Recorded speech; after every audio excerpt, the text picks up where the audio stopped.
sikap hidup seseorang dibentuk oleh keyakinan yang dimilikinya. Sebagai muslim, keyakinan kita berpatri pada dua kalimat syahadat. Asyhadu an la ilaha illallah wa asyhadu anna Muhammadar Rasulullah. Kalimat ini membentuk perilaku kehidupan. Itulah ikrar yang kita ucapkan. Artinya, pada saat kita berkata asyhadu an la ilaha illallah, saya bersaksi tidak ada Tuhan selain Allah, kita sudah melaksanakan sebuah ikrar. Kalau saya yakin tidak ada Tuhan selain Allah, itu berarti saya tidak akan pernah takut kecuali hanya kepada Allah. Saya tidak akan pernah menggantungkan hidup kecuali hanya kepada Allah. Saya tidak akan melarikan persoalan kecuali hanya kepada Allah. Saya tidak akan minta tolong kecuali hanya kepada Allah. Saya tidak akan minta rezeki kecuali hanya kepada Allah. Berurat dan berakar itu di dalam hati, membentuk kepribadian dan mewarnai seluruh langkah kehidupan kita. Di zaman kita fasih betul mengucap dua kalimat syahadat.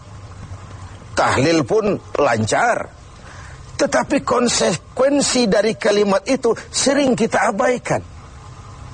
Apalagi kita sedang berhadapan dengan zaman yang serba sulit seperti sekarang ini. Ekonomi yang belum pulih, lapangan kerja susah, pengangguran banyak, biaya hidup tinggi. Orang mudah mengalami proses pergeseran nilai. Sholatnya masih menghadap Allah, tapi kepengen dagangan laris menghadap dukun. Dicampurlah itu, iyyaka na'budu wa dukun nasta'in. Ini kan sudah gaya hidup yang sinkrit. Nah, puasa melahirkan keikhlasan. Kenapa? Karena ibadah ini seperti kita pernah bicarakan tanpa sugesti. Mungkin kalau kita sholat masih berharap dilihat orang. Kita membayar zakat, kita bersedekah masih berharap dilihat orang. Tapi dengan puasa hanya kita dan Allah saja. Ini harusnya melahirkan gaya hidup keikhlasan. Bahwa kalau kita sudah berbuat, yang penting kita dan Allah saja. Mau dipuji orang atau tidak, mau didengar orang atau tidak, mau dilihat orang atau tidak, yang penting saya sebagai pelaksana sebuah ibadah dan Allah sebagai tempat tujuan kenapa ibadah ini saya laksanakan. Karena itu, pada jumpa kita sore ini, kita akan bicara tentang ikhlas dalam menghadapi kehidupan ini. Sebab bukan saja hanya sholat kita harus ikhlas, puasa harus ikhlas, zakat harus ikhlas. Menjalani hidup ini pun kita harus dengan penuh keikhlasan. Kita tahu bahwa apa saja kalau sudah mulai kita gantungkan kepada yang selain Allah, bersiaplah untuk kecewa. Apa saja kalau sudah mulai kita gantungkan kepada yang selain Allah, bersiaplah untuk kecewa. Nah, ikhlas tentu bukan hal yang mudah dilaksanakan, walaupun sangat mudah untuk diucapkan. Tetapi inilah yang diperintahkan Allah kepada kita. Kalian wa ma umiru illa liya'budullaha mukhlisin. Kalian tidak diperintahkan kecuali hanya menjadi penyembah Allah yang penuh keikhlasan. Penyembah Allah yang berangkat dari semangat keikhlasan. Saya ingin mengungkap apa yang pernah disampaikan oleh Imam Al-Ghazali tentang keikhlasan ini. Beliau menyatakan, "An-nas kulluhum mauta illa al-alimun. Wal-alimuna niyamun illa al-amilun. Wal-amiluna mughtarruna illa al-mukhlisun." Manusia, kata Al-Ghazali, pada dasarnya mati, kecuali orang yang berilmu. Orang yang berilmu walaupun dia hidup, tidur, kecuali yang mengamalkan ilmunya. Dan orang yang mengamalkan ilmunya, banyak yang tertipu, kecuali yang ikhlas di dalam mengamalkannya. Begitulah dalam kehidupan ini. Manusia pada dasarnya mati kecuali orang yang berilmu. Tidak banyak yang bisa dilakukan tanpa ilmu. Ilmulah yang membuat manusia itu hidup, bergerak, berbuat, berkembang, tumbuh menjadi lebih maju. Ilmu dalam sebuah ungkapan lama membuat hidup jadi mudah. Seni membuat hidup jadi indah. Dan agama membuat hidup jadi terarah.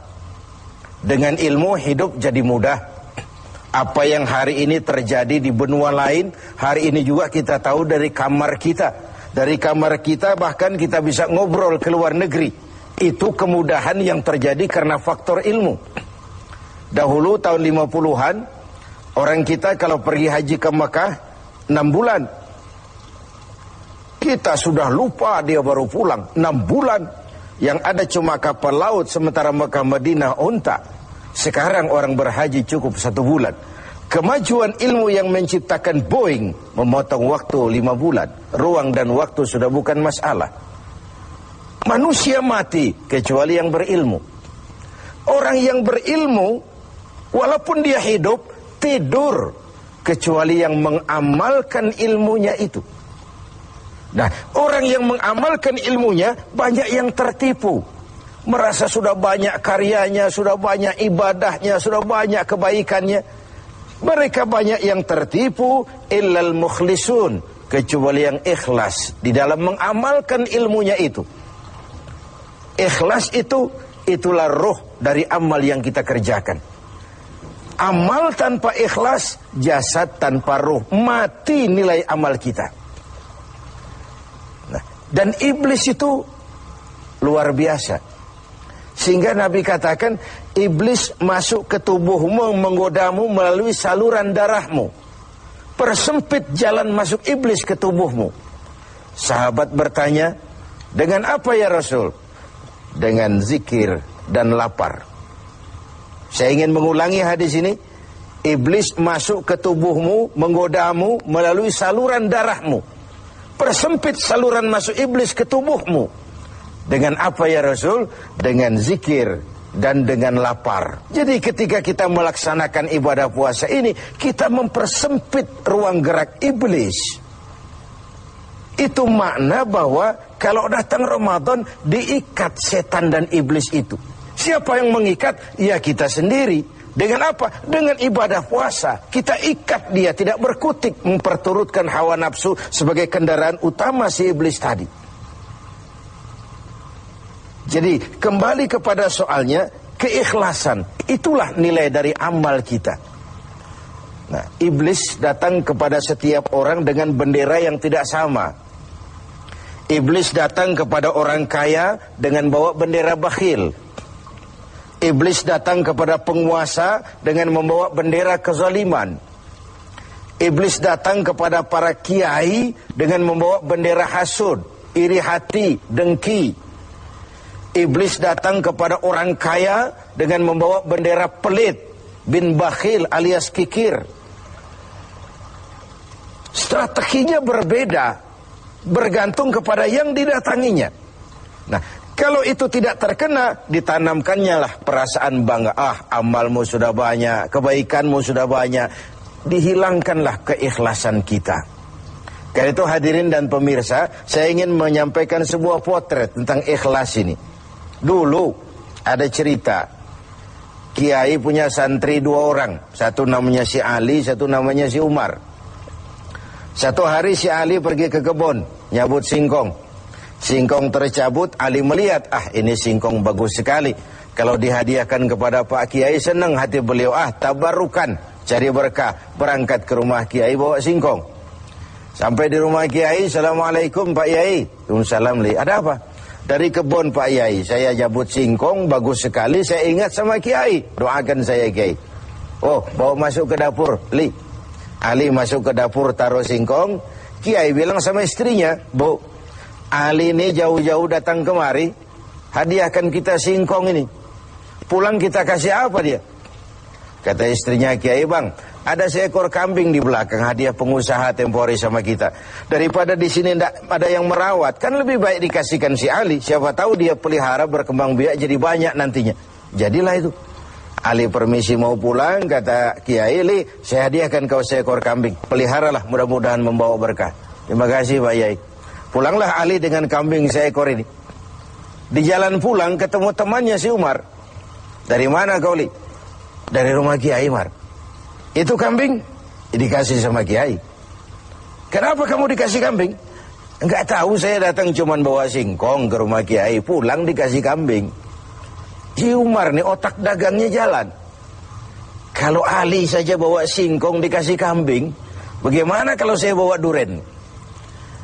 Jadi mampirlah si Umar ke pasar beli duren 3 buah, dibawalah ke rumah Kiai. "Kiai, assalamualaikum." "Ada apa, Mar?" "Duren Kiai, ikhlas karena Allah, ikhlas Kiai, silakan." "Oh, bawa masuk ke dapur, Mar." Umar taruh singkong taruh duren di dapur. Kiai bilang lagi sama istrinya, "Bu, Umar ini datang bawa duren lebih banyak dari yang dibawa si Ali. Kita kasih apa dia pulang?" Kata istrinya Kiai, "Abang nih kambing seekor pun sudah dikasih Ali, Bang. Sudah nggak ada apa-apa lagi di rumah." "Gitu ya?" "Iya." "Jadi macam mana?" Kata istrinya Kiai, "Begini sajalah, Bang. Ali tadi kan datang bawa singkong. Lalu Umar nih daripada pulang tangan kosong, sudah singkong Ali saja kasihin si Umar." Begitu. "Iyalah." Ya jadilah. Umar permisi mau pamit pulang, kata Kiai, "Mar, ada singkong, kamu bawa pulanglah, saya hadiahkan sama kamu, rebus, mudah-mudahan bawa berkah buat kamu." Pulanglah si Ali bawa singkong nih kan. Jadi ini sebuah potret betapa si Ali yang ikhlas bawa singkong dapat kambing. Umar nih yang punya target, bawa duren 3, pulang dapat singkong. Nah, jadi ini sebuah cerita bahwa apa saja kalau sudah kita mulai bukan karena Allah, bersiaplah untuk kecewa.